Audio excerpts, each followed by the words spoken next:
ஒரு 5 அப்போ தரமான ஸ்நாக்ஸ் எல்லாம் சாப்பிட்ணும், வெரைட்டியாக சாப்பிட்ணுன்னு நினச்சிங்கன்னா இங்கே போகலாம். இங்கே அவ்வளோ வெரைட்டிஸ் இருக்கும். நாங்கள் ஒரு 6 மணிக்கிட்ட போயிருந்தோம். லொக்கேஷனை பார்த்தோன்னே மேக்ஸிமம் பெங்களூர் பீப்புளுக்கு தெரிஞ்சிருக்கும். சிவாஜி நகருக்கு தான் போயிருந்தோம். 6 மணிக்கு இவ்வளோ கூட்டம் இருந்துச்சு. நாங்களும் போனோன்னு பாதாம் பாலை ஒன்று வாங்கிட்டு, அப்புறம் ஃபலூடான்னு சொல்லி ஒன்று கொடுத்தாங்க. அதையும் ஒன்று வாங்கி கொடுத்தாங்க. ஃபலூடா நல்லா இல்லை, ஆனால் பாதாம் பால் செம்மையாக இருந்துச்சு. குடிச்சிட்டு அப்படியே சுற்றி பார்ப்போன்னு உள்ளே போய் சுற்றி பார்த்தா வகை வகையான கலர் ஐட்டமாக இருக்குது. சிக்கனில் தனியாக இருக்குது, பீஃபில் தனியாக இருக்குது, மட்டனில் தனியாக இருக்குது. சிக்கன் ரோல்னால் 40 ரூபாய்க்கு எப்படா கொடுக்குறாங்கன்ற மாதிரி இருந்துச்சு. அப்புறம் இன்ஃப்யூஸ்டு சிக்கன்னா வெளியே நிறைய இடத்துல சொல்லுவாங்களா, அது எல்லாமே இங்கே எல்லாத்தையும் கம்மியான ரேட்டில் வச்சுருந்தாங்க. இங்கே திருமணம்னா ஸ்வீட் ஐட்டம் எல்லாமே இருக்குது.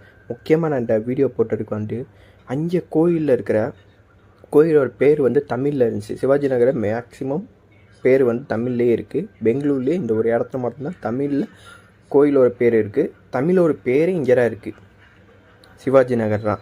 இந்த வீடியோ யார் யார் பார்க்குறீங்களோ லைக் பண்ணிடுங்க. முக்கியமாக நான் இங்கே போனது காரணமே இதெல்லாம். ஏன்னா நான் போன வாட்டி ஆர்டர் பண்ணி வாங்கினேன் அலீம் வந்து 160 ரூபான்னு சொன்னாங்க. அவ்வளோவா டேஸ்ட் எனக்கு ஒன்றும் பிடிக்கல.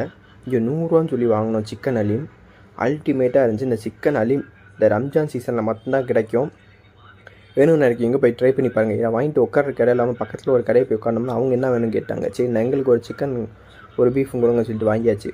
சிக்கன் பெரிய பூண்டாவோ, பீஃப் பார்த்தீங்கன்னா ஓரளவுக்கு நார்மலாக ஏதோ சொங்கி போன மாதிரி கிடந்துச்சு. சரி எடுத்து எல்லாத்தையும் வச்சு பார்த்தோம்னா அந்த கொழுப்பு இருக்குது பார்த்தீங்க, கொழுப்போட இருந்துச்சு. போனீங்கன்னா அதை அவாய்ட் பண்ணிடுங்க. சிக்கன் சாப்பிடுங்க, பெஸ்ட்டாக இருக்குது. உங்களோட விருப்பம்னா அப்படியே இதை முடிச்சு நாங்கள் வெளியே வரும்போது அந்த லஸ்ஸி பால் ஆடையாக என்னன்னு தெரியல, மேலே நல்லா கெட்டியாக ஊட்டி கொடுத்தாங்க. இந்த கடை வந்து மெயின் என்ட்ரன்ஸ்லேயே இருக்குது.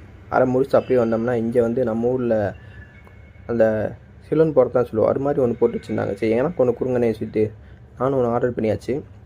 4 பீஸாக கட் பண்ணி கொடுத்தாங்க. உள்ளே பார்த்தா காய்கறியாக மிக்சிங்காக இருந்துச்சு. என்ன காய்கறியாக இருக்குதுன்னு கேட்டால் நான் இது வந்து மட்டன்னு வேறு சொன்னாங்க.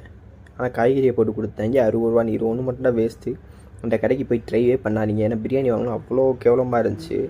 அப்படியே கொஞ்சம் வெளியே வந்தீங்கன்னா மீன், நண்டு, அரின்னு சொல்லி நிறையா வச்சுருந்தாங்க. சீ ஃபுட்டு ஒரு மீனோட ரேட்னா 100 ரூபான்னு சொன்னாங்க. என்னால் பெருசாக இருந்துச்சு. காரம் சாரமாக டேஸ்ட்டு செம்மையாக இருந்துச்சு. மஸ்ட்டு ட்ரெயினாக சிவாஜி நகர் போனீங்கன்னா இந்த மீன் கடையை ட்ரை பண்ணி பாருங்கள், சூப்பராக இருந்துச்சு. இதே மாதிரி மோர் வீடியோஸுக்கு நம்ம சேனல் சப்ஸ்கிரைப்